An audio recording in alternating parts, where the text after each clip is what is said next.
గ్రామానికి అయితే రావడం జరిగింది. మనతో సర్పంచ్ గారైన మల్లం కొండయ్య గారు మనతో ఉన్నారు. నమస్తే సార్, బాగున్నారా? నా పేరు మల్లం కొండయ్య, మాది వెంకటాపురం, నెక్కొండ మండలం, వరంగల్ జిల్లా. నేను 5వ వార్డుగా ఉన్నాను. ఇక్కడ వార్డుకి గెలిచి ఇప్పుడు సర్పంచ్ ఎన్నికైంది. Congress party sarpanch. Okay sir, మీకు ఓటు వేసి గెలిపించిన మీ గ్రామ ప్రజలందరికీ మీరు ఏం చెప్పాలనుకుంటున్నారు? ఫస్ట్ ఆఫ్ ఆల్ యాజ్ ఉప సర్పంచ్ అయినందుకు కంగ్రాచులేషన్స్ సార్ మా ఛానల్ తరఫున.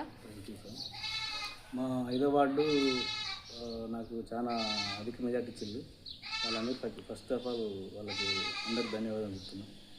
మిగతా అంటే మా గ్రామంలో చాలా కొన్ని సమస్యలు ఉన్నాయి, వాటర్ సమస్యలు ఉన్నాయి, గేట్వాల్ సమస్యలు ఉన్నాయి. అవన్నీ మనం చర్చించింది గ్రామ సభలో.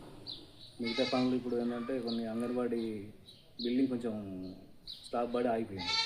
మిగతాది ఇంకోటి మన మహిళా సంఘాల బిల్డింగ్ కూడా ఆగిపోయింది.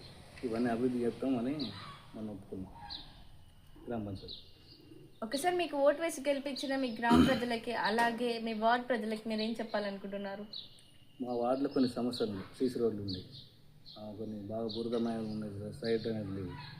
అంటే ఫస్ట్ ఆఫ్ ఆల్ మనం అక్కడ కావాల్సింది ఏంటంటే సీసీ రోడ్డు కావాలి. బురద బాగున్నారు మా వార్డు, నా 5వ వార్డు. ఇంకా కొన్ని వార్డులు ఉన్నాయి, కొన్ని వార్డులలో మట్టి రోడ్డు అట్లే ఉన్నాయి, ఇంకా కొన్ని వేసేటి ఉన్నాయి సీసీ రోడ్లు. అది చేయాలనుకుంటున్నాం.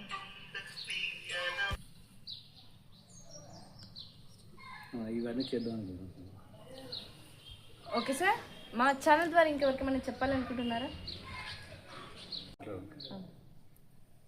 నేను గతంలో సర్పంచ్ పోటీ చేసాను, కొద్ది స్వల్ప మేరతో ఓడిపోయాను.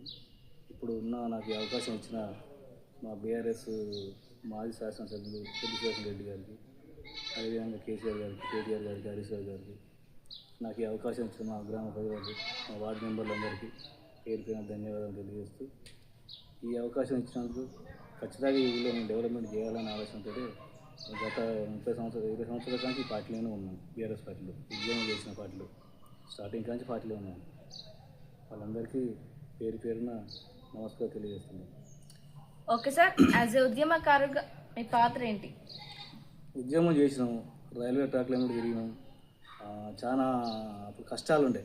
అప్పుడు టీడీపీ అధికారం ఉన్నప్పుడు 10 ఏళ్ళు మాకు కష్టం ఉండే. తర్వాత కాంగ్రెస్ వచ్చింది, అప్పుడు కూడా ఇబ్బంది ఉండే. ఆ తర్వాత మనకు తెలంగాణ వచ్చింది, తెలంగాణ ఏర్పడదు. అప్పటికాంచి కేసీఆర్ 2 సార్లు సీఎం అయ్యిండు.